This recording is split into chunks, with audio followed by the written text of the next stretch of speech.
गाथा नंबर 143 और आचार्य अमृतचंद जी की टीका में 133 34 नंबर की गाथाएं हैं। इन दोनों गाथाओं को आज पढ़ते हैं। आगा सत्सव गाहो धम्मद्दवस्स गमन हे दुत्तम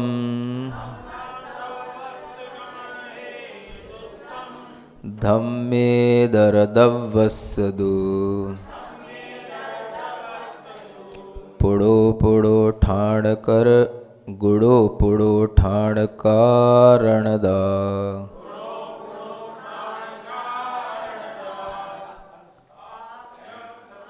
एक और गाथा पढ़ते हैं। कालस्य वट्टणा से गुड़ोव ओगोत्ति अपड़ो भड़िदो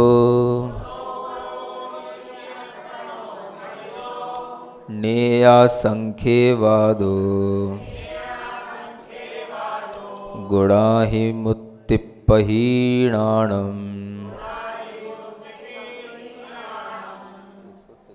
हाँ, एक बार फिर पढ़े।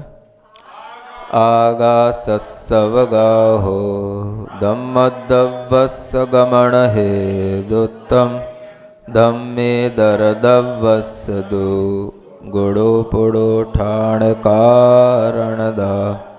कालस्य वट्टणा से गुड़ोव ओगोत्ति अपणो भड़िदो नेया संख्ये वादो गुणाहि मुत्तिपही।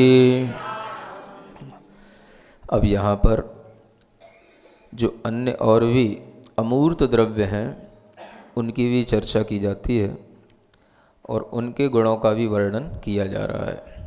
आपने अभी तक मुख्य रूप से पुद्गल द्रव्य के जीव वर्णन को सुना और उससे पहले जीव द्रव्य के भी वर्णन को सुना है। लेकिन इस विश्व में जीव और पुद्गल के अलावा अन्य भी बहुत से द्रव्य हैं जो हम सब मिलाकर के 6 द्रव्य कहते हैं। तो हर द्रव्य का अपना महत्व है, हर द्रव्य के अपने गुण हैं। उन गुणों का कथन करने के लिए ये गाथाएं हैं। आगा सत्सव गाहो, एक द्रव्य है आकाश द्रव्य। आकाश को प्राकृत में क्या बोलते हैं? आगास। का गा हो गया और श का स हो गया। ठीक है, थोड़ा थोड़ा ये भी जानते रहो।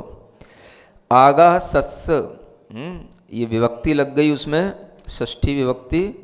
तो आकाश का अवगाहो, अवगाह शब्द था, आ उसमें मिला हुआ था, आ का लोप हो गया, वगाहो रह गया। आगा सत्सवगाहो, आकाश द्रव्य का अगर हम क्या कहें गुण, विशेष गुण, तो वह क्या है? अवगाह है। सामान्य गुणों के बारे में सभी द्रव्यों के अंदर वही परिणति रहती है, ऐसा आपको पहले बताया था। विशेष गुण होते हैं जिनसे हम उस द्रव्य को विशेष रूप से जानते हैं। सामान्य गुण तो सामान्य रूप से जानने के लिए होते हैं और विशेष गुण विशेष रूप से जानने के लिए होते हैं। जैसे कि उदाहरण से आपको समझ आ सकता है, सभी लोग सामान्य से मनुष्य हैं, तो मनुष्य के रूप में जानने के लिए तो सामान्य से सभी को मनुष्य कह दिया जाए तो सब लोग जान जाते हैं ये मनुष्य है। लेकिन किसी विशेष को जानना हो तो उसकी अलग पहचान बताने के लिए हमें उसका कुछ विशेष गुण बताना पड़ता है। और वह गुण उसका किसी भी रूप में हो, वह बहुत धनी है कि बहुत ज्ञानी है, कि व्रती है, कि बहुत बड़ा बिजनेसमैन है, कि बहुत उद्यमी है, कि बहुत बोलने वाला है, कि कम बोलने वाला है, कुछ भी उसका गुण हो सकता है। किसी का भी विशेष गुण जब सामने आ जाता है तो वह सभी मनुष्यों से वह अलग अपने आप में हो जाता है। तो समझ आ रहा? सामान्य गुण द्रव्य के होते हैं, वो सभी द्रव्यों में रहते हैं। जैसे सभी द्रव्यों का अस्तित्व है तो अस्तित्व गुण, वस्तित्व है तो वस्तुत्व गुण, द्रव्यत्व, प्रमेयत्व, प्रदेशत्व, ये सभी जो सामान्य गुण होते हैं ये सभी द्रव्यों में रहते हैं। लेकिन जो विशेष गुण होते हैं वो सब द्रव्यों में नहीं रहते हैं, वो प्रत्येक द्रव्य के अपने अपने अलग अलग हुआ करते हैं। तो यहाँ आपको वही बताया जा रहा है कि हर द्रव्य के जो अपने विशेष गुण हैं वो कौन से हैं। पुद्गल द्रव्य के विशेष गुणों का वर्णन हो चुका था, आपको बताया था कल कि जो पुद्गल द्रव्य है वह स्पर्श, रस, गंध और वर्ण, इन चार अपने गुणों को धारण करता है। ये ध्यान रखना, आप लोग पिछला तो भूल जाते हो और आगे का सुनने की इच्छा करके बैठ जाते हो। तो ये भी ध्यान रखना कि पुद्गल के विशेष गुण जो स्पर्श, रस, गंध, वर्ण थे ये कहे गए, और सभी पुद्गलों का एक विशेष गुण ये भी बताया था कि मुत्ता पुद्गल कैसे होते हैं, मूर्तिक होते हैं, और मुत्ता इंदी गेज्झा, और जो मूर्तिक होते हैं वो इंद्रियों के द्वारा ग्रहण करने योग्य होते हैं। अब यहाँ पर जितने द्रव्यों का वर्णन चल रहा है ये मूर्तिक नहीं है, ये अमूर्तिक है, कॉर्पोरियल नहीं है, नॉन कॉर्पोरियल है। मतलब इन द्रव्यों को हम इंद्रियों के द्वारा ग्रहण नहीं कर सकते, ये पहले अपने दिमाग में रखना, क्योंकि मुत्ता इंदी गेज्झा, समझ आ रहा है। इस सूत्र वाक्यों को हम बार बार इसलिए बोलते हैं कि आपके दिमाग में फीड हो जाए। मुत्ता, हाँ, मूर्तिक जो द्रव्य हैं वही इंद्रियों के द्वारा ग्रहण करने योग्य हैं, ये सूत्र वाक्य हैं सभी। तो जो अमूर्त द्रव्य हैं इससे अपने आप कंक्लूजन निकल के आ जाता है कि उन्हें हम इंद्रियों के द्वारा ग्रहण नहीं कर सकते, माने हम उन्हें आँखों से नहीं देख सकते, कानों से भी हम उन्हें नहीं सुन सकते। उन सुनने का मतलब उन द्रव्य के बारे में तो सुन सकते हैं, लेकिन उन द्रव्य की अपनी कोई आवाज़ नहीं होगी कि हम खटखटाएं तो भाई हमें कुछ समझ में आए कि हाँ ये द्रव्य है कि नहीं। जैसे ये टेबल को खटखटाए तो आवाज़ आती है कि नहीं, तो ऐसा तो कानों से इस पुद्गल द्रव्य को तो सुन सकते हैं इसकी आवाज़, लेकिन अमूर्त द्रव्यों को हम सुन नहीं सकते। जीभ लगाएं तो अमूर्त द्रव्यों का कोई टेस्ट नहीं आएगा, स्पर्श करें हाथ से तो कुछ भी स्पर्श का अनुभव नहीं होगा, समझ आ रहा है। और गंध लें, खूब देखें तो भी कोई भी इन अमूर्त द्रव्यों की कोई स्मेल नहीं आएगी, समझ आ रहा है। पहले दिमाग में धारणा बना लो। अब हम जिन द्रव्यों की बात करने जा रहे हैं वो द्रव्य कैसे हैं, अमूर्त द्रव्य हैं, माने वो द्रव्य हमारे किसी भी सेंस का विषय नहीं बनेंगे, है ना, वो अपनी सेंसुअल नॉलेज का विषय नहीं बनेंगे। इसलिए इन द्रव्यों को हम केवल अपने ज्ञान से समझ सकते हैं, क्योंकि ज्ञान जो है हमारा अपने अंदर इंद्रिय ज्ञान के बिना भी अन्य द्रव्यों को, जो अमूर्तिक द्रव्य हैं, उनको समझ सकता है। ज्ञान हमारा जो इंद्रिय ज्ञान से नहीं जानने में आते हैं, ऐसे अमूर्तिक द्रव्यों को भी, अतीन्द्रिय पदार्थों को भी जान सकता है, ज्ञान जान सकता है, लेकिन इंद्रियां नहीं जान सकती। क्या समझ आ रहा है। इंद्रियों के माध्यम से हम इन द्रव्यों का ज्ञान नहीं कर सकते, लेकिन अपने अंदर जो श्रुत ज्ञान है, मतिक ज्ञान है, उसके माध्यम से हम इन द्रव्यों का ज्ञान कर सकते हैं। तो वही चीज समझते हुए यहाँ पर आपके लिए भूमिका बनाई जा रही है कि आकाश द्रव्य कैसा है, अमूर्तिक द्रव्य है। तो इसका विशेष गुण क्या हुआ, अवगाहन, ये इसका विशेष गुण है। हम इसको बड़ा हल्के में ले लेते हैं, हमें समझना चाहिए कि यह भी एक द्रव्य है और इस द्रव्य का अपना विशेष कार्य है, और वह कार्य जो ये द्रव्य कर सकता है उतना रूप में कोई भी द्रव्य नहीं कर सकता है। जैसे मान लो ये इसका विशेष गुण कहा गया अवगाहन, तो इसका अर्थ क्या हुआ, अवगाहन माने सबको अपने में अवगाहित कर लेना, अपने में समाहित कर लेना, सबको स्थान देना, है ना, मतलब कहना चाहिए प्लेस प्रोवाइड करना। क्या समझ आ रहा है, स्पेस प्रोवाइड करना। ये जो काम करना इसका विशेष गुण है, वो किसी अन्य में नहीं है। आप कहोगे ऐसा कैसे कह सकते हो महाराज, हमने हॉल बनाया, देखो लोगों को बैठने का स्थान बनाया, हम इसमें लोगों को अवगाहित कर रहे हैं, समझ आ रहा है। और हम भी अपने में बहुत कुछ अवगाहित कर लेते हैं, कितना हम खा लेते हैं, पी लेते हैं, वो सब अपने में अवगाहित हो जाता है। गर्भ में जीव उत्पन्न हो जाता है, अन्य भी जीव हमारे शरीर में अवगाहित हैं। क्या समझ आ रहा है, ये भी आप कह सकते हो, अवगाहन आपका भी गुण है, माने जीव का भी गुण है। और अवगाहन पुद्गल का भी गुण हो जाता है। जैसे कि एक ही पुद्गल में बहुत सारी चीज़ें समाहित हो जाती हैं। मान लो एक गिलास पानी है ना, उस एक गिलास पानी में आप बहुत सारी आलपिन डाल दो, सब उसी के अंदर चली जाएंगी, है ना। उसमें सॉल्ट डाल दो, वो सब उसी में मिक्सअप हो जाएगा। क्या समझ आ रहा है? कुछ उसमें और भी कलर डाल दो, वो भी उसमें मिक्स हो जाएगा। तो बहुत कुछ तो अवगाहन ये दूसरे पुद्गल के पदार्थ भी करते रहते हैं। समझ आ रहा है? तो ये अवगाहन गुण जीव में है भी है, पुद्गल में भी है, लेकिन वैसा नहीं है जैसा आकाश में। ये इसकी विशेषता है। क्या विशेषता है? आकाश सभी द्रव्यों को अवगाहित करेगा, एक साथ कर लेगा। जीव कभी भी सभी द्रव्यों को अवगाहित नहीं कर सकता, और पुद्गल भी सभी द्रव्यों को अवगाहित नहीं कर सकता। क्या समझ आ रहा है? पानी में हमने आलपिन डाली, वो तो जाके बैठ गई, लेकिन अभी पानी में हम और पानी डाल देंगे तो वो तो सब बाहर निकल जाएगा। पानी में हम और कोई दूसरी रोटी वगैरह डाल देंगे तो वो पानी बाहर निकल जाएगा। क्या समझ आ रहा है? तो उसके अवगाहन करने की एक क्षमता है। जीव और पुद्गल भी अवगाहित कर सकते हैं, लेकिन उनकी अपनी एक लिमिटेशन है। लेकिन आकाश की कितना भी द्रव्य हो, कोई भी द्रव्य हो, मूर्त हो अमूर्त हो, सबको अपने में अवगाहित करेगा। ये आकाश द्रव्य की एक बहुत अच्छी क्षमता है, ये उसका एक विशेष गुण है। इसे लोग अपने विश्वास में लाते नहीं और इसके बारे में कभी वेटेज दे करके समझते नहीं। क्या समझ आ रहा है? अब हमें क्या काम महाराज, अपना काम जिससे चले वो काम है। हम जहाँ पर हैं वहाँ पर जो है कितना हमने स्पेस घेर रखा है, कितने बाई कितने की अपनी कोठी है, कितने बाई कितने का अपना फ्लैट है, इतना अपने को मालूम है। बाकी तो अब कौन किसको अवगाहित कर रहा है, हमें क्या लेना देना है। अवगाहन आकाश का विशेष गुण है। मतलब आकाश, जिसे आप आकाश कह रहे हो, वो आकाश आप अपनी आंखों से देख नहीं सकते हो, वो आकाश है ये। क्योंकि पहले ही कह दिया है ये अमूर्तिक द्रव्य है।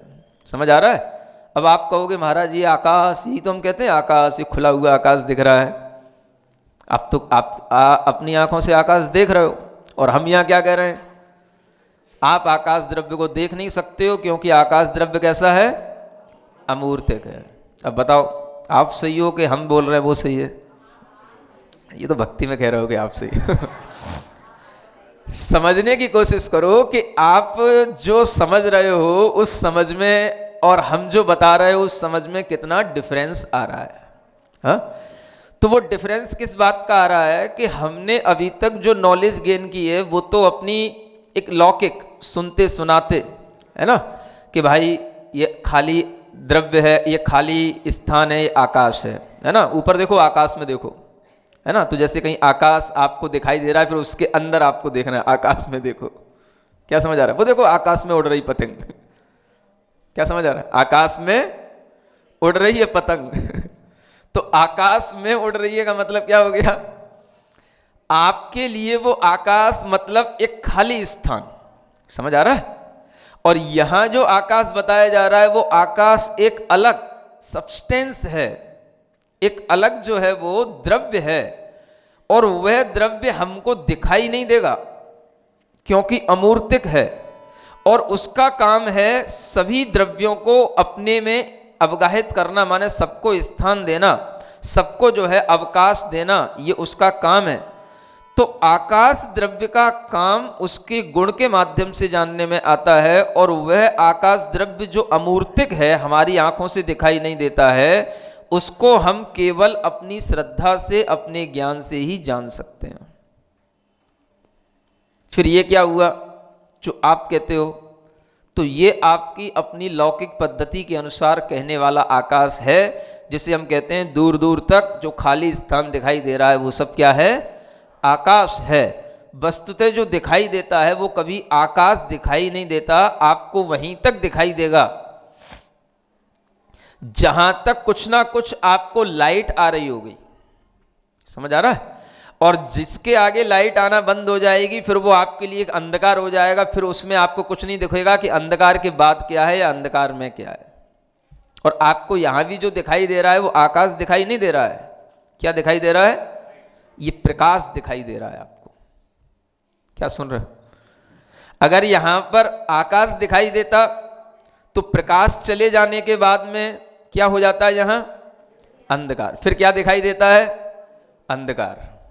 फिर भी अंधकार दिखाई देता है कि नहीं? गुप्त अंधेरा है भाई, वहां देख के आया मैं, क्या है गुप्त अंधेरे का मतलब बिल्कुल घना, बहुत ही डेंस डार्कनेस है वहां पर। ये जो आपके देखने में आ रहा है यह भी एक अंधकार, आकाश नहीं है, ये क्या है? अंधकार को भी आचार्य पुद्गल कहते हैं, ये पुद्गल की पर्याय है। समझ आ रहा है? जैसे कल आपको बताया था शब्द भी पुद्गल की पर्याय है, ऐसे ही अंधकार भी पुद्गल की पर्याय है और प्रकाश भी पुद्गल की पर्याय है। तो आपको जो दिखाई दे रहा है वो लाइट, प्रकाश जो है वह पुद्गल का परिणमन है। जो यहाँ पर पुद्गल के जितने भी अणु, परमाणु, स्कंद के रूप में जो मिलकर के चारों ओर घूम रहे हैं, उनको जो है, जो सूर्य का प्रकाश उसके ऊपर पड़ रहा है, उससे ये जो स्कंद चमक रहे हैं वो आपको दिखाई दे रहा है, उसका नाम है लाइट दिखाई देना। क्या समझ आ रहा है? वह जो लाइट है, प्रकाश है, वो भी पुद्गल की पर्याय है। और यहाँ जो कुछ भी और सूक्ष्म पार्टिकल्स जो भरे पड़े हैं वो भी सब पुद्गल की पर्याय हैं। और उन्हीं के माध्यम से जो है हमको ये दिखाई देता है कि हाँ ये सफ़ेद सफ़ेद आकाश है, चारों ओर सफ़ेद आकाश है।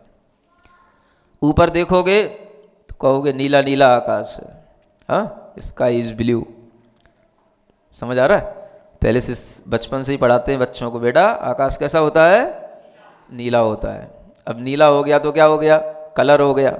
कलर माने उसमें वर्ण गुण आ गया। शास्त्र की भाषा में क्या कल बताया था ना? स्पर्श रस गंध वर्ण। वर्ण माने कलर। तो कलर किस में होगा?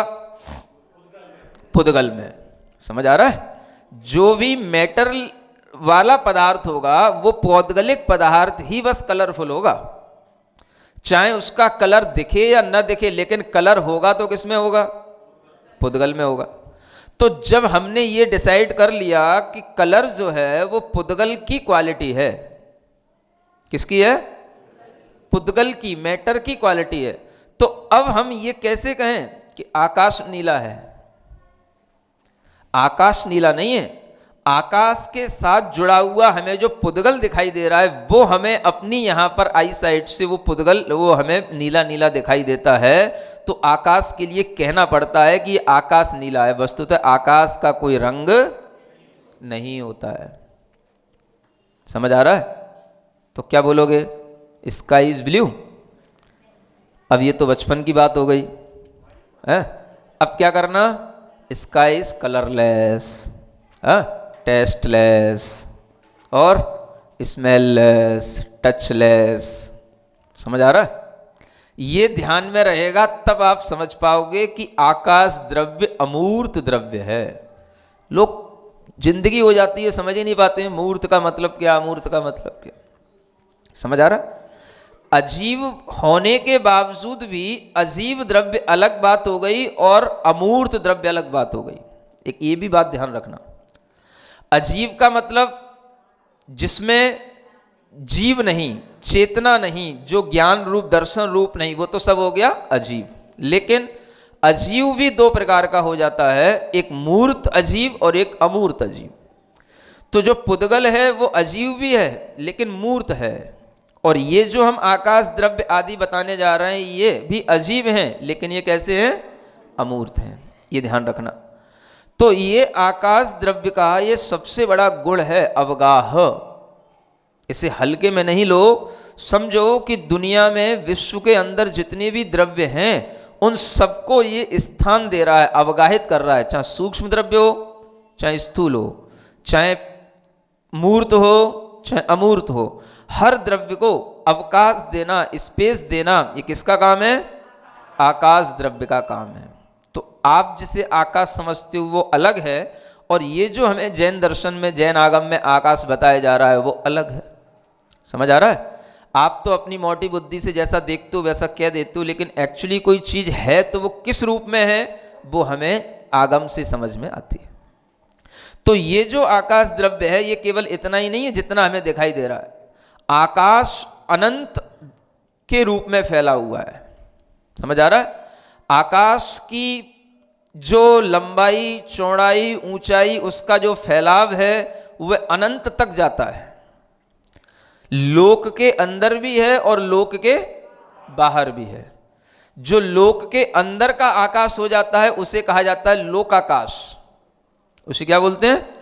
लोकाकाश। जो आकाश लोक में समा गया है ना, और जो लोक के बाहर है उसे बोलेंगे अलोकाकाश। आकाश तो अपने आप में एक ही द्रव्य है, अखंड है, लेकिन जितने में लोक है, लोक का मतलब जितने में 6 द्रव्यों का समूह रह रहा है, उतने आकाश को तो कहा जाएगा लोकाकाश, और उसके बाहर जितना भी आकाश है वहां पर केवल आकाश ही आकाश है, उसको कहते हैं अलोकाकाश। क्या समझ आया? आकाश का भेद नहीं है, आकाश को हम खंडित नहीं कर सकते। आकाश पूरा टोटल एक पदार्थ है, एक द्रव्य है। समझ आ रहा है? लेकिन जितने में 6 द्रव्य भरे पड़े हैं उतने को हम कहेंगे लोकाकाश, क्योंकि लोक जितने में है उतने आकाश का नाम हो गया लोकाकाश, और बाकी जितने का हो गया वो सब अलोकाकाश। समझ आ रहा है ना? जैसे कि हमने अपना घर जहां बना लिया, बस उतना घर, हमारे घर का आकाश उतना हो गया, वो हमारे घर का आकाश हो गया, बाकी का आकाश हमारे घर के बाहर है। समझ आ रहा है? घड़ा रखा है, घड़े में जितना आकाश द्रव्य है वो क्या हो गया? घटाकाश। उसको क्या बोलेंगे? घटाकाश, और बाकी सब उससे बाहर का है। ऐसे ही लोक 6 द्रव्यों से जो भरा हुआ जितने आकाश के साथ में है उसका नाम हो गया लोकाकाश, और बाकी का सब हो गया अलोकाकाश। समझो, ये सब रचनाएं, ये सब चीजें व्यवस्थित हैं, अनादि काल से हैं, अनंत काल तक ऐसी बनी रहती हैं, इन्हें रचने वाला कोई भी नहीं होता है। क्या सुन रहे हो? लोका लोकाकाश माई थिर निराधार जानो, पुरुष रूप कर कटी भय सट द्रव्यन सो मानो। क्या पढ़ते हुए? ये लोक का वर्णन, अलोक का वर्णन जो हमें लोक भावना में बताया जाता है। 12 भावनाओं में एक भावना आती है लोक भावना। समझ आ रहा है ना? लोका लोकाकाश माई थिर निराधार जानो। क्या निराधार जानो? ये जो लोक है, यह लोक जो है स्थिर है, ये लोक स्थिर है। थिर निराधार जानो, इसको कोई आधार नहीं दे रखा है किसी ने, हाँ, कि किसी शेष नाग पे टिका हुआ है, कि किसी जो है ना किसी भगवान ने अपने सिर पे ले रखा हो, ऐसा कुछ नहीं है। समझ आ रहा है? इस लोका लोकाकाश माई थिर निराधार जानो, पुरुष रूप कर कटी भये सट द्रव्यन सो मानो। क्या मतलब है? पुरुष रूप कर माने हाथ, कटी माने अपने, कटी माने कमर पर अपने हाथ लगा करके अगर कोई पुरुष अपने पैरों को ऐसे फैला करके खड़ा हो जाता है तो उसकी जो शेप बनती है वही इस लोक की शेप है। क्या समझ आया? एक पुरुष को खड़ा करके देखो, है? दोनों पैर फैलाओ और अपने कमर पे ऐसे हाथ रखो, ठीक है ना? उस समय जो आपकी शेप बनेगी नीचे पैरों से लेकर के ऊपर सिर तक, ये पूरा लोक का आकार बन जाता है ना? पैरों के नीचे फैलाव है, ऐसा फैलाव रहेगा, तो वो जो नरक की पृथ्वियां हैं, समझ आ रहा है, वो नीचे की पृथ्वियां ऊपर आते आते आते आते ऐसी उनकी चौड़ाई कम होती चली जाती है।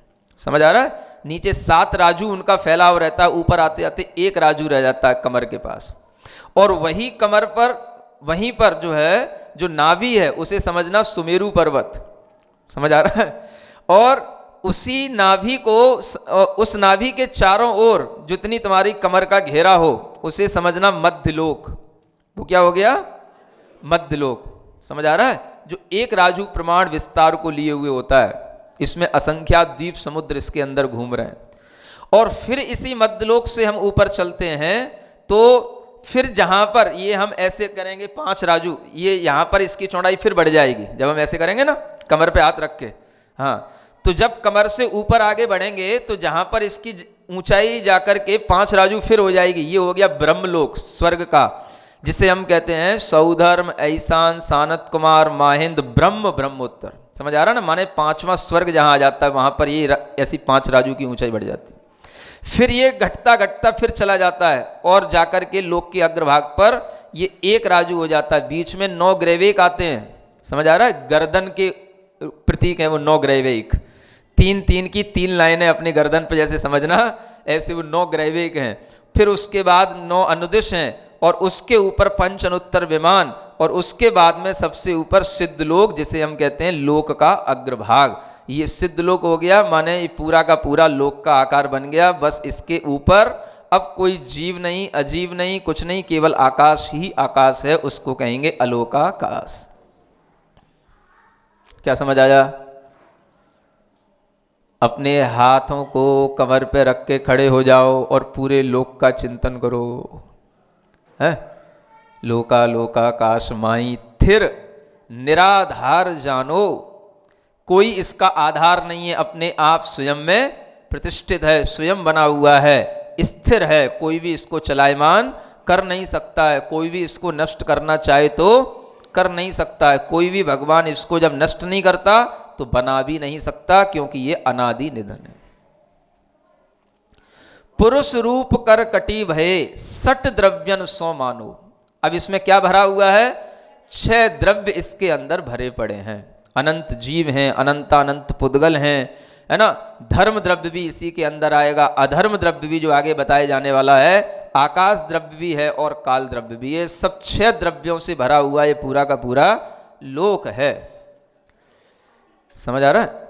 ये लोक का जो विभाजन है, जो लोक का ज्ञान है, वह ज्ञान जो हमें आगम के माध्यम से मिल रहा है, उस ज्ञान को हम समझने की कोशिश करें और उसका ही अगर हम चिंतन ध्यान करते हैं तो वो धर्म ध्यान बन जाता है ना। 60 द्रव्यन सो मानो, 6 द्रव्यों से वह भरा हुआ है, यह लोक है। ऐसे लोक का अगर हम चिंतन करें कि देखो सभी जीव इसी में भरे पड़े हैं। अब इसमें एक और अच्छी बात अगर आपको जानना हो तो क्या होती है कि लोक तो ऐसा फैला हुआ हो गया, समझ आ रहा है। अब उसमें क्या होता है, एक तृष्णाड़ी होती है। क्या होती है? नाड़ी का मतलब एक नाली समझ लो। हाँ, नाली को ही नाड़ी कहा जाता है। जैसी कोई नाली होती है तो वह नाली एक तृष्णाली है, मतलब चौकोर जो है ऐसा बीचों बीच में लोक के अंदर ऐसी आप एक जो है ड्राइंग बना के खड़ी कर दो उसको, ऊपर से नीचे तक की। समझ आ रहा है ना। तो ये जो त्रस नाड़ी है, त्रस जीव केवल उसके अंदर रहेंगे, इसलिए इसका नाम क्या है? त्रस नाड़ी। बाकी के लोक तो और है, लेकिन उस लोक में क्या होंगे? एक इंद्रिय जीव होंगे। समझ आ रहा है? स्थावर जीव उधर भी पहुंचेंगे त्रसनाड़ी के बाहर, लेकिन त्रस जीव जो होंगे वो सब त्रसनाड़ी में ही होंगे। माने नारकी जीव है, देव हैं, तिर्यंच हैं, मनुष्य हैं, ये सब क्या हैं? त्रस जीव हैं। तो ये सब त्रसनाड़ी में होंगे। तिर्यंचों में भी जो त्रस जीव होंगे वो त्रसनाड़ी में होंगे, बाकी स्थावर बाहर हो सकते हैं, इसलिए उसको त्रसनाली बोलते हैं, त्रसनाड़ी कहते हैं। समझ आ रहा है? मतलब 2 इंद्री 3 इंद्री आदि जीव भी उस त्रसनाड़ी के अंदर होंगे। हाँ, और ये इसकी लंबाई कितनी, लंबाई कह लो या ऊंचाई कह लो, 14 राजू। कितनी? हाँ, और 1 राजू मतलब समझ लो आप असंख्यात किलोमीटर का। कितना? असंख्यात किलोमीटर का 1 राजू होता है। तो ऐसी 14 राजू लंबी एक ये नाली बनी हुई है। समझ आ रहा है? ऐसा ये विस्तार के साथ में लोक का अपने आप में जो विज्ञान है, उस विज्ञान को समझ करके हम समझ सकते हैं कि धर्म ध्यान कैसे होता है। यहां पे एक व्यक्ति बैठ क्यों नहीं जाते हो? लोक के आकार को समझ करके हम आकाश के गुण को भी समझ सकते हैं, और लोक के अंदर कितने हमारे अंदर ये द्रव्य भरे हुए हैं उनको हम समझ सकते हैं। तो इसलिए ये सारा का सारा वर्णन आगासस्सवगाहो, आकाश द्रव्य का जो विशेष गुण है वो क्या हो गया? अवगाहन है। तो वो किन किन को अवगाहित कर रहा है? 6 द्रव्यों को। 6 द्रव्य में एक तो वो खुद ही है, तो कह सकते हैं 5 द्रव्यों को अवगाहित कर रहा है। समझ आ रहा है? एक तो वो खुद ही है, तो एक आकाश द्रव्य जो है जीव द्रव्य जितने भी हैं सबको स्थान दे रहा है, और जितने भी पुद्गल हैं उनको स्थान दे रहा है। धर्म द्रव्य है, अधर्म द्रव्य है और काल द्रव्य, इन सबको स्थान दे रहा है। ये आकाश का अवगाहन रूप बड़ा गुण हो जाता है, इसलिए इसको विशेष गुण के रूप में कहा जाता है। समझ आ गया? आगे देखो क्या कहते हैं, धम्मदवस गमन हेतुत्तम। धर्म द्रव्य का गमन हेतु, गमन माने चलने में कारण, हेतु माने होता है कारण, चलने के लिए भी एक कारण होता है, माने किस कारण से द्रव्य चल रहे हैं, तो धर्म द्रव्य के कारण से चल रहे हैं। धर्म द्रव्य उसमें क्या है? एक हेतु है, कारण है, सहायक है। कैसे रूप में सहायक है?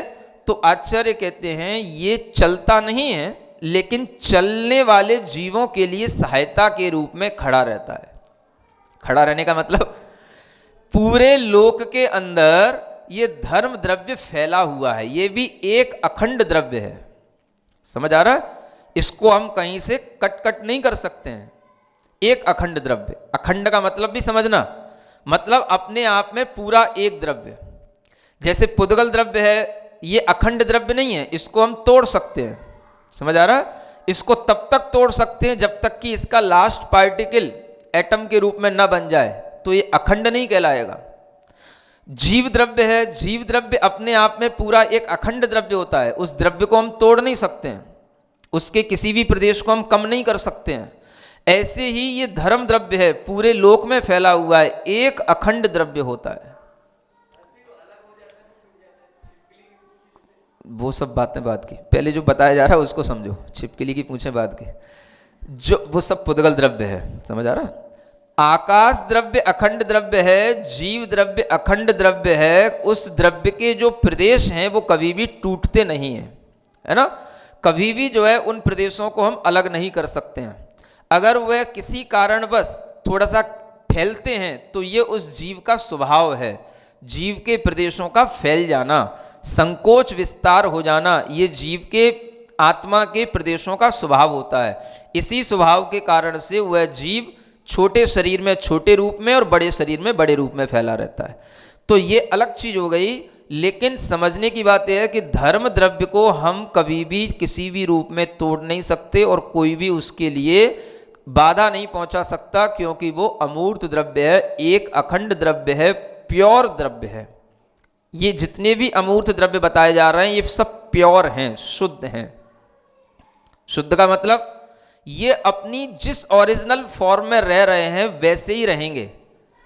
आपके संबंध से इनमें कुछ भी बिगाड़ नहीं आएगा, ये कभी भी अशुद्ध नहीं होंगे। पुद्गल अशुद्ध हो जाता है, जीव अशुद्ध हो जाता है, लेकिन ये द्रव्य कभी भी अशुद्ध नहीं होते हैं। तो ये सब शुद्ध द्रव्यों का वर्णन चल रहा है, अमूर्तिक शुद्ध द्रव्य हैं ये। आकाश द्रव्य, ऐसे ही धर्म द्रव्य। तो धर्म द्रव्य का काम क्या?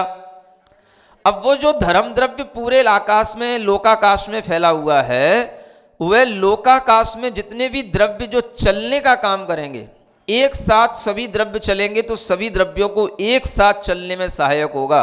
वो कौन द्रव्य है? धर्म द्रव्य है। समझ आ रहा है? हम चलते हैं, पुद्गलों को चलाते हैं, कोई भी चीज जो गमन कर रही है, हिल रही है, डुल रही है, आगे पीछे हो रही है, हम किसी भी तरीके के वाहन से चल रहे हैं या खुद भी चल रहे हैं या पुद्गल द्रव्य को खींच रहे हैं या कोई भी कहीं पर भी किसी भी तरीके का मूवमेंट हो रहा है, तो इस सब मूवमेंट के लिए यहाँ पर एक धर्म द्रव्य फैला हुआ है, जिस धर्म द्रव्य की सहायता के कारण से ही ये मूवमेंट होता है। वो धर्म द्रव्य खुद कुछ नहीं करेगा, चलेगा नहीं, लेकिन वह चलने वाले जो द्रव्य हैं उनके लिए हेल्प करता है। जैसे कि पटरी होती है किसकी? ट्रेन की। समझ आ रहा है? वो ट्रेन जो गाड़ी है उसके चलने के लिए बस हेल्प कर रही है। पटरी ये नहीं कहेगी तू चल, क्या समझ आ रहा है, मैं तुझे चलाऊंगी चल, चलेगी ट्रेन तो इसी पे चलेगी, नहीं तो नहीं चलेगी। समझ आ रहा है? ये जो एक मीडियम होता है, इसको बोलते हैं मीडियम ऑफ मोशन। जो भी गति होती है उसका जो एक कोई ना कोई पीछे रीजन छिपा हुआ होता है, और आज का साइंस भी इस चीज को मानने लगा है कि ऐसा दुनिया में कुछ ना कुछ है, इस विश्व के अंदर कोई ऐसा पदार्थ जिसकी सहायता से इन सब पुद्गल और इन सब द्रव्यों की गति हो रही है। उसको वह ईथर के रूप में मानता है विज्ञान। लेकिन ये द्रव्य अपने आप में पौद्गलिक नहीं है, इसलिए विज्ञान कभी इसको मतलब देख नहीं सकता, और किसी भी प्रकार से इसके साथ में खेल नहीं सकता, और किसी भी प्रकार से इसका कोई भी उपयोग कर नहीं सकता। विज्ञान इसको पकड़ नहीं सकता, क्योंकि ये कैसा द्रव्य है? अमूर्त द्रव्य है। समझ आ रहा है? तो अमूर्त द्रव्यों का ये इतना बड़ा काम है, हम इसको समझने की कोशिश करें, अपने चिंतन में लाएं, तो ये हमारे लिए धर्म ध्यान कहलाएगा। हाँ, यह धर्म द्रव्य गमन में हेतु होता है। जो भी जीव और पुद्गल चलते हैं, क्योंकि यही दो द्रव्य चलते हैं, बाकी द्रव्य तो स्थिर ही है। आकाश तो गमन करता नहीं, अधर्म द्रव्य है। हाँ, यहाँ वही चीज चल रही है, द्रव्यों के स्वरूप का ज्ञान कराना। क्योंकि जब तक हम द्रव्य के स्वरूप का ज्ञान नहीं करेंगे, तब तक हमें कभी भी सारा का सारा जो द्रव्य है उसका स्वभाव जानने में नहीं आएगा, और उसका स्वभाव नहीं जानेंगे तो कभी अपने को अपना स्वभाव जानने में नहीं आएगा। समझ आ रहा है? अध्यात्म में इस द्रव्य को जानने की क्या आवश्यकता है, ऐसा प्रश्न होता है, तो उसका उत्तर क्या?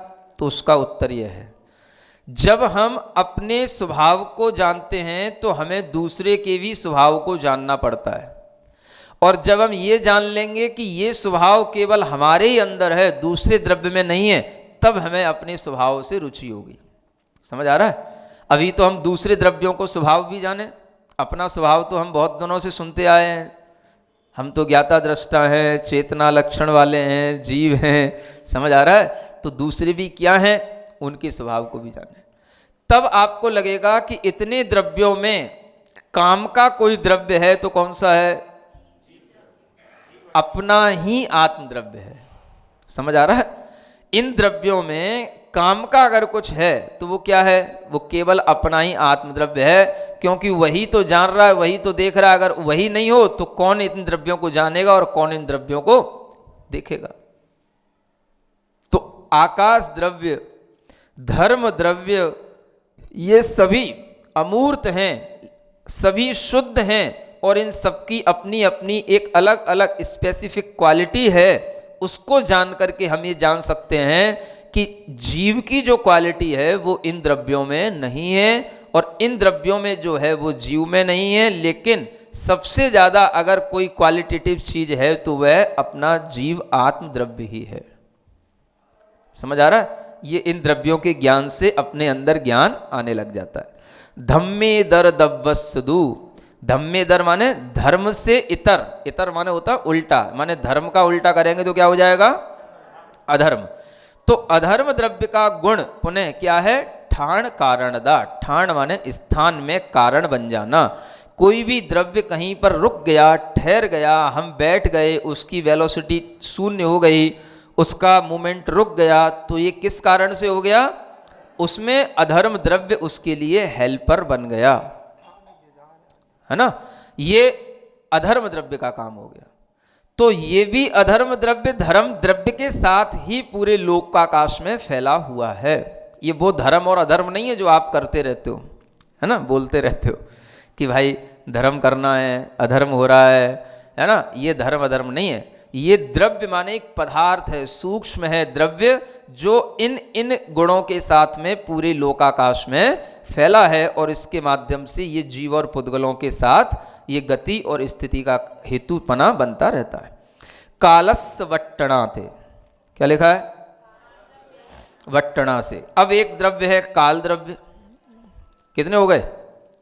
आकाश हो गया, धर्म हो गया, अधर्म हो गया, तीन हो गए। चौथा आ रहा है काल द्रव्य। काल द्रव्य का लक्षण क्या है?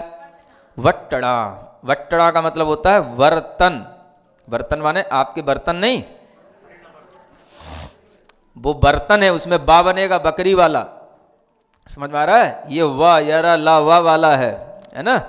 तो वर्तन, वर्तन का मतलब होता है वर्तमान होना, या यूं कहें कुछ ना कुछ उसमें होते रहना, इसका नाम कहलाता है वर्तन। जिसे परि उसके साथ और जुड़ जाए तो वो हो जाता है परिवर्तन। समझ आ रहा है? वर्तन होते होते ही परिवर्तन हो जाता है हर चीज में। वर्तन, वर्तन का मतलब हर समय पर एक सूक्ष्म परिणमन चल रहा है। हर समय पर, हर क्षण, हर द्रव्य में एक सूक्ष्म परिणमन होता रहता है। हर द्रव्य के अंदर मूवमेंट एक उसके ही अंदर कराता रहता है। वो कौन कराएगा? तो वो जो मूवमेंट होता है वो अपने द्रव्य के अंदर होता है, लेकिन उसके लिए हेल्पर कौन होता है? तो काल द्रव्य होता है। क्यों हेल्पर हो जाता है ये? कि जब हम उस मूवमेंट को गिनने लग जाते हैं, तो हम उसको जब किसी भी तरीके से गिन लेते हैं, तो वह जो है गिनना और उस गिन कर के ये बता देना कि इसका इतना टाइम हो गया, ये टाइम माने ये काल द्रव्य की एक कई समयों के जोड़ का नाम हो गया। ये क्या हो गया? जो उस काल का प्रति समय परिवर्तन था, उसी को हमने इकट्ठा करके जब जोड़ लिया तो वह गिनने में आ गया, तो हमने कह दिया ये 1 सेकंड हो गया। 1 सेकंड में भी असंख्यात समय हो गए। क्या हो गए? समय। समय का मतलब होता है काल द्रव्य की यूनिट, उसको समय के से जाना जाता है। काल द्रव्य को नापने की यूनिट समय होती है। समझ आ रहा है? आप अपनी भाषा में कुछ भी बोलो, लेकिन जैन आगम की भाषा में काल द्रव्य जिससे नापा जाता है उसको समय कहा जाता है। तो जो समय माने सबसे सूक्ष्म इकाई हो गई काल की। अब ऐसे असंख्यात समय को मिलाएंगे, असंख्यात क्षणों को, समयों को मिलाएंगे, तो जो बनेगा वो बनेगा 1 सेकंड। समझ आ रहा है? वैसे तो इसके अंदर भी बहुत कुछ है। असंख्यात समय की पहले एक आवली हो जाती है, फिर उसके बाद में लव स्तोक वगैरह करते करते 1 सेकंड तो ये समझ लो बहुत बड़ी इकाई हो गई। और यहां से विज्ञान की शुरुआत होती है। हाँ, विज्ञान क्या कहता है? समय की, टाइम की इकाई क्या है? सेकंड है। समझ आ रहा है? और यहां सेकंड तक आते आते तो असंख्यात समयों का एक पिंड हो गया ये। तो विज्ञान वहां तक कभी नहीं पहुंच सकता है जहां पर हमें जैन आचार्य और तीर्थंकरों की वाणी ले जाती है। तो ये समझने की बात है कि काल द्रव्य के माध्यम से ये वर्तन चलता रहता है। वर्तन माने हर समय पर चेंजेशन, हर द्रव्य में। लेकिन वो हमारी नॉलेज में तब आता है जब वो वर्तन कुछ टाइम को लेकर के इकट्ठा हो गया हो और उसमें कुछ परिवर्तन दिखाई देने लग गया हो। समझ आ रहा है? आपको वर्तन दिखाई नहीं देगा, क्या दिखाई देगा? परिवर्तन। क्या सुन रहे हो? जन्म लिए थे, काले काले बाल थे, हैं? नहीं समझ आ रहा है? अब अचानक से सफेद सफेद क्यों दिखने लगे? है? काल द्रव्य हर समय पर वर्तन करा रहा है। समझ आ रहा है? काल द्रव्य तो बस धर्म द्रव्य अधर्म द्रव्य की तरह बस सहायक है। वर्तन होगा, चलता रहेगा। करेगा कौन? वो पुद्गल करेगा, जीव करेगा, वो करेगा, लेकिन सहायक कौन है? काल द्रव्य। अब ये वर्तन होता रहा, हर क्षण होता रहा, पकड़ में नहीं आया। समझ आ रहा है? अब जब हो गया 50 साल हो गए, बालों में सफेदी आने लगी। अब ये बाल एकदम से कहाँ सफेद हो गए? तो ये परिवर्तन हो गया। क्या हो गया? अब ये जो है अपना बचपना भी चला गया, युवावस्था भी चली गई। बेटा अब परिवर्तन हो गया। कहाँ जा रहा है? अब बुढ़ापे की ओर जा रहा है। समझ आ रहा है? तो क्या दिखाई देगा? परिवर्तन दिखाई देगा। आपने रोटी बना करके रख दी, समझ आ रहा है? और वह रोटी रात भर रखी रही, सुबह आपने देखा क्या हो गया? खराब हो गई, फफूंद लग गई, बासी हो गई। कैसे हो गई? एकदम से हो गई? रात भर उसके अंदर वर्तन वर्तन वर्तन वर्तन होते होते, परिवर्तन होते होते, जब वो हमें देखने में आ गया कि ऐसा परिवर्तन हो गया, तब हमने कहा अरे भाई ये रोटी में तो फफूंद लग गई, खराब हो गई। समझ आ रहा है? जो स्लाइटेस्ट चेंजेशन है, सूक्ष्म परिणमन है, वो अपनी कभी भी दृष्टि में नहीं आता, उसको कहते हैं वर्तन, जो प्रति समय हो रहा है। और जो कुछ टाइम को लेकर के हो जाता है वो हमें पकड़ में आ जाता है, तो हम कहते हैं भाई इसकी मर्यादा इतनी है, माने इतनी टाइम के बाद में ये चीज खराब हो जाएगी। क्या समझ आया? छने हुए पानी की मर्यादा 48 मिनट की है। इसका मतलब क्या हुआ? हाँ, 48 मिनट्स के बाद में वह पानी जो है, हाँ, वो फिर छना नहीं रहेगा, वो अनछना जैसा हो जाएगा, क्योंकि उसमें फिर पहले की तरह ही त्रस जीव उत्पन्न हो जाएंगे। समझ आ रहा? ये उसकी एक्सपायरी डेट हो गई है। ये मतलब हर चीज में वर्तन हो रहा है, और एक समय के बाद में फिर वह परिवर्तन जब हमें पकड़ में आ जाता है कि बस अब ये इसका परिवर्तन इससे ज्यादा अगर होगा तो खराब रूप में होने लगेगा। ये सब परिवर्तन किससे हो रहा है? काल द्रव्य उसमें हेल्पर है। वो कहेगा कुछ नहीं, चलो तुम चलाएंगे हम। समझ आ रहा है? रुको तुम रोकेंगे हम। समझ आ रहा है? परिणमन करो तुम कराएंगे हम। कौन? हम माने अब थोड़ी देर के लिए काल द्रव्य बन जाओ। हाँ, अब भी बेचारा तो कुछ कह नहीं रहा है, क्योंकि वो तो कुछ कह ही नहीं सकता है ना?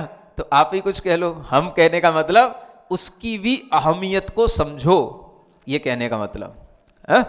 हमसे जब हम अपने लिए हम कहते हैं तो इसका मतलब है हम अपनी अहमियत बताते हैं। ऐसे ही थोड़ी देर के लिए काल द्रव्य के बन जाओ और उसकी तरफदारी लेकर के उससे उसकी तरफ से कहो कि देखो ये मेरी अहमियत है ना? तो काल द्रव्य का ये परिवर्तन जो है वो अपने अंदर चलता ही रहता है। काल द्रव्य हमेशा परिवर्तन में सहायक है, परिवर्तन कराने में वह हेल्प करता रहता है। इसी के कारण से हर द्रव्य में वट्टणा, क्या वट्टड़ लखो या परमट्ठो, द्रव्य संग्रह में क्या पढ़ते हैं? वट्टड़ लखो या परमट्ठो।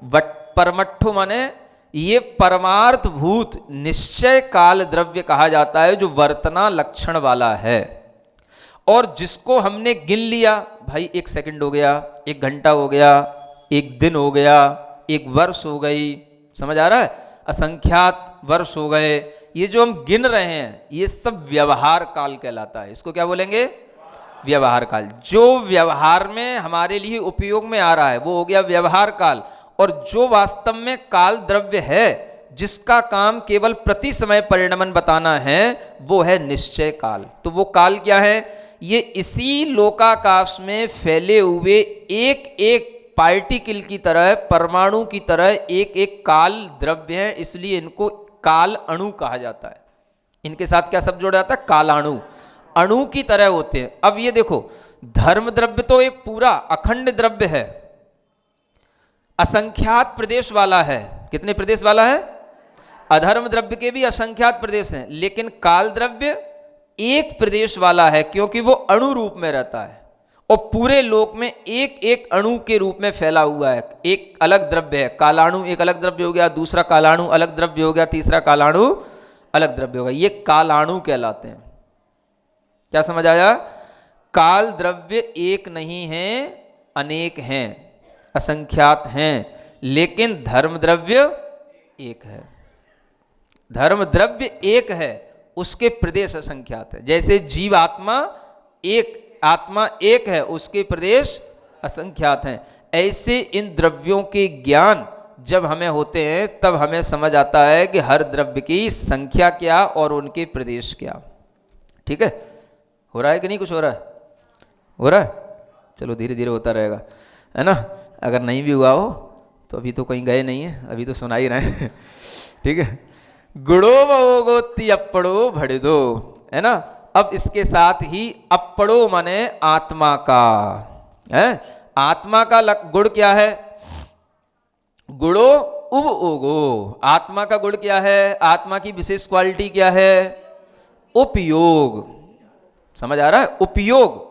उपयोग का मतलब है कि वह अपने अंदर जानने देखने रूप व्यापार क्रिया करता रहता है, इसको उपयोग बोलते हैं। समझ आ रहा है?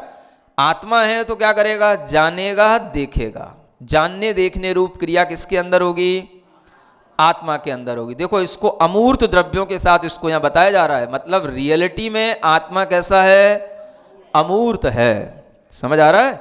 वास्तव में तो आत्मद्रव्य कैसा है? अमूर्त है। लेकिन संसार बंध के कारण से संसार में वह पुद्गल कर्मों से जुड़ करके मूर्त जैसा भी हो रहा है, कथनचित। इसलिए उसको मूर्त कहा जाता है, क्योंकि वो पकड़ में आ रहा है। पकड़ में आ रहा है नहीं? आप बैठे हो, जीव बैठा, ये तो नहीं कहेंगे अजीब बैठा है। अजीब तो ये सब है। क्या समझ आ रहा है? ये बैठा है व्यक्ति, तो ये क्या बैठा है? तो जीव पकड़ में आ गया ना, है तो यहीं पे जीव, आत्मा तो इसी के अंदर है, भले ही वो दिख नहीं रही है, लेकिन पकड़ में आ गई ना, तो अपनी इंद्रियों से ग्रहण हो गई, इसलिए ये जीव द्रव्य कथनचित मूर्त हो गया। समझ आ रहा है? जीव कैसा हो गया? मूर्त हो गया। मूर्त है तो वैसे अमूर्त है। सिद्ध भगवान को हम नहीं देख सकते, वो शुद्ध द्रव्य हो गए, वो अमूर्त हो गए। लेकिन संसार में रहने वाली आत्माएं सभी कैसी हैं? मूर्त हैं। लेकिन वास्तव में उनका स्वभाव कैसा है? अमूर्त है। बहुत कुछ पढ़ने के बाद भी लोग इतना स्वीकार नहीं कर पाते हैं कि आत्मा मूर्तिक है। समझ आ रहा है? कई बड़े बड़े पंडितों के मुंह से सुन लेना, आत्मा तो अमूर्तिक है महाराज, फिर वो बंद कैसे गई कर्मों से? है? तो आत्मा अमूर्तिक एकांत से नहीं है। अमूर्तिक तो उसका स्वभाव है जो उसके अंदर पड़ा है, लेकिन कर्म ने जो है, कर्म के कारण से वह आत्मा वर्तमान में संसार अवस्था में मूर्तिक है, क्योंकि वो बंध को प्राप्त हो गई है, कर्म से बंध गई है। तो इसलिए आत्मा कथनचित मूर्तिक भी है और कथनचित अमूर्तिक भी है। ये आत्मा का उपयोग लक्षण है।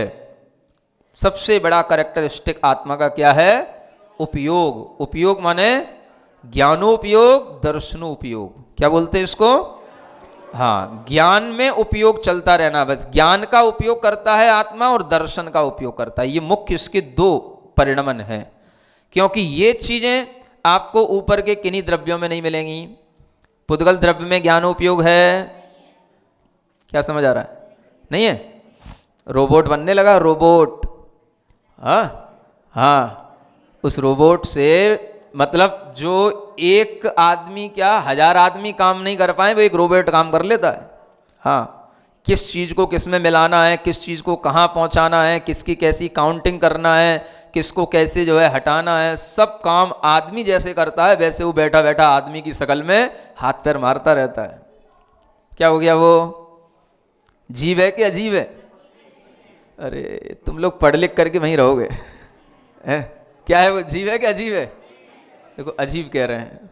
वो जीव नहीं दिख रहा तुमको? आदमी की शक्ल है, हाथ पैर चला रहा है। साइंस तो उसको जीव मानने लगी और तुम अजीब मानने रहो। फिर लड़ोगे, साइंस के साथ तुम्हारी लड़ाई होगी। क्या समझ आ रहा है? सांस कहाँ ले रहा है? अरे सांस भी दिखती है क्या? सबकी सांस दिखती है क्या? भगवान की सांस दिखती है क्या?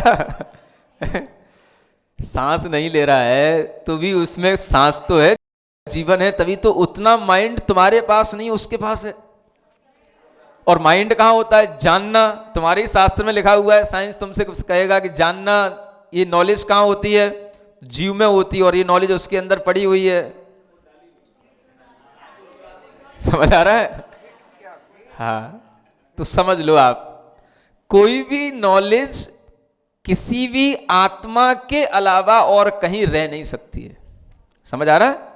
और जहां आत्मा होगी वहां पर चेतना के माध्यम से वो आत्मा खुद अपना काम करेगी।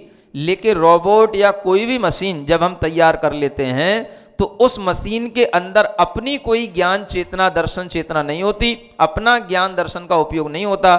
जैसा एक सिस्टम बना दिया जाता है वैसा वो चलता रहता है।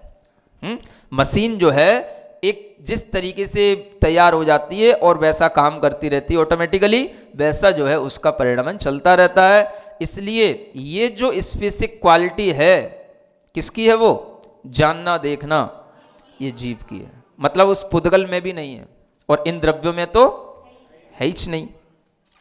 क्या समझ आ रहा है? हाँ, ना आकाश में न काल में, न धर्म में, न अधर्म में। तो अब इतना सब जानने के बाद में अब आपको लगेगा कि ये देखो मेरा जीव द्रव्य ऐसा है, सबसे बिल्कुल अलबेला न्यारा। क्या समझ आ रहा है? हाँ, दुनिया में सबसे न्यारा यह आत्मा हमारा। हाँ, नहीं सुना कभी? नहीं सुना? मक्खन लाल का भजन है क्या? दुनिया में सबसे न्यारा यह आत्मा हमारा, सब जानन देखन हारा यह आत्मा हमारा, दुनिया में सबसे न्यारा यह। न्यारा माने सबसे अलग है, जुदा, सबसे अलग, इसकी क्वालिटी बिल्कुल डिफरेंट है। समझ आ रहा है? यह गले नहीं पानी में, यह जले नहीं अग्नि में, यह गले नहीं, यह जले नहीं अग्नि में, सूखे न पवन के द्वारा यह आत्मा हमारा, सूखे न पवन के द्वारा यह। दुनिया में सबसे न्यारा यह आत्मा हमारा, सब जानन देखन हारा यह। ठीक है, इतने रहने दो। आगे क्या कहते हैं? नेया संख्यवादो गुणाहि मुत्तप्पहीनाणम, है ना? नेया माने जानने चाहिए, संख्यवादो माने संक्षेप से, माने ये हमने बड़ा शॉर्ट में आपको नॉलेज दी है। क्या सुन रहे हो? कोई बहुत अभी विस्तार से कुछ नहीं बताया है, ये तो एक एक गुण उसका बता दिया है, बहुत संक्षेप से हमने कथन कर दिया है। लेकिन मुक्ति पहीणाणम, मुक्ति मूर्ति से जो प्रहीण हैं माने हीन रहित हैं, ऐसे अमूर्तिक जो द्रव्य हैं उनके ये गुण हैं, इन्हें संक्षेप से जानना। संक्षेप माने एक लाइन में जैसे कोई चीज़ बात बता दी जाती है, तो वैसे हमने बिल्कुल सरलता से एक लाइन में बताया। ये तो बात अलग है कि हमने 1 घंटे में बताया आपको, लेकिन आचार्य महाराज ने तो आपको एक ही लाइन में बता दिया था, 1 मिनट में ही बता दिया था, है ना? ये तो अपनी अज्ञानता है कि हमें उसको समझने में और समझाने में 1 घंटा लग जाता है।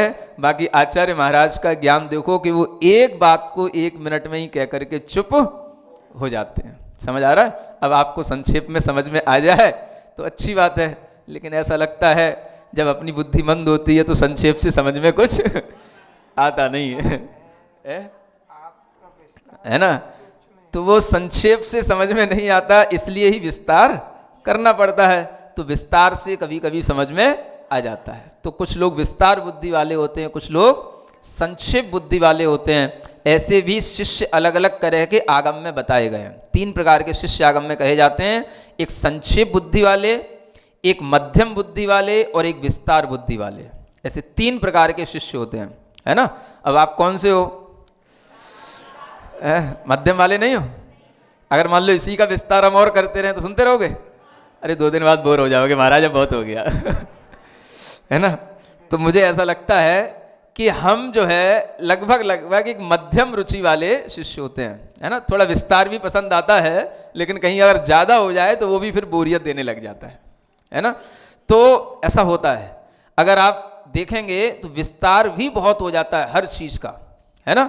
लेकिन फिर यही पता नहीं पड़ता है कि चीज़ कहाँ से शुरू हुई थी और विस्तार ही चल रहा है उसका। समझ आ रहा है? तो कई बार जो है मध्यम जो रुचि रहती है वो अच्छी रहती है। थोड़ा सा संक्षिप्त, थोड़ा सा विस्तार, थोड़ी डिटेल तो करो महाराज। अब 1 लाइन में जो लिख दिया उसको समझ में क्या आ रहा है? तो थोड़ा सा डिटेल किया तो थोड़ा समझ में आ गया। लेकिन आचार्य महाराज ने तो बड़ा संक्षेप से 1 लाइन में बताया था कि देखो आकाश द्रव्य का विशेष गुण क्या है। अब तो संक्षेप से बोल दो। अवगाहन। धर्म द्रव्य का गति हेतुत्व, थोड़ा प्राकृत बोलो, है? और अधर्म द्रव्य का ठाण करना, ठाण कारणदा, और काल का कालस्य वट्टना, और अप्पा का, अप्पा माने आत्मा का, आत्मा का क्या है? उब ओगो। समझ आ रहा है? और पुग्गल दब्बस, ये तो पहले बता ही चुके थे, वंड रस गंध फासो। समझ आ रहा है? ये पुद्गल द्रव्य के 4 गुण हैं। ऐसा सभी द्रव्यों के गुण जानना और 6 द्रव्यों के प्रति अपना श्रद्धान बना के रखना, क्योंकि इस श्रद्धा करने से सम्यक दर्शन प्राप्त होता है।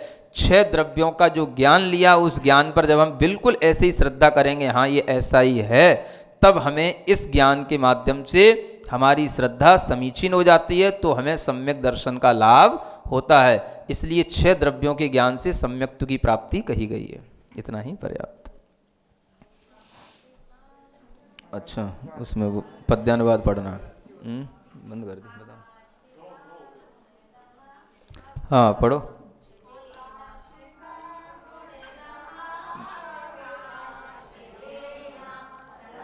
स्तिकाय गुण है देता होता अधर्म, गुण है स्थिति नाम वाला, विश्वास व्यकरता न वाला।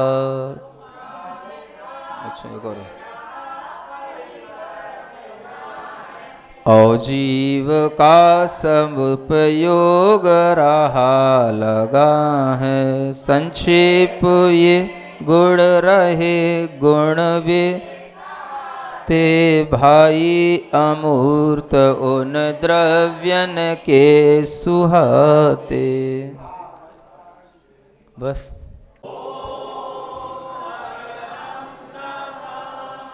आंखें बंद रखें। ओम अरहम नमः।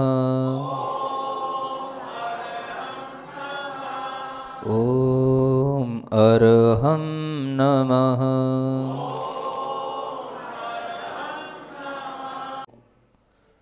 अनुभव में आ रहा है वह सब पुद्गल द्रव्य है। चेतना स्वरूपोऽस्मि,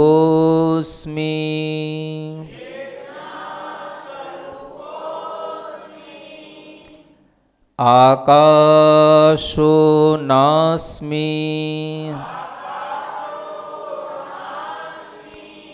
धर्मो नास्मि, अधर्मो नास्मि, पुद्गलो नास्मि, चेतना स्वरूपोऽस्मि,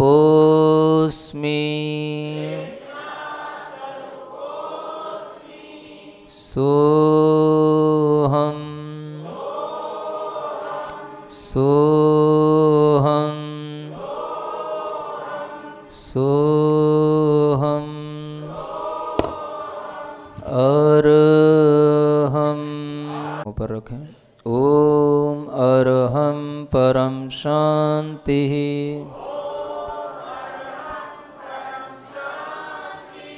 परम शांति। ओम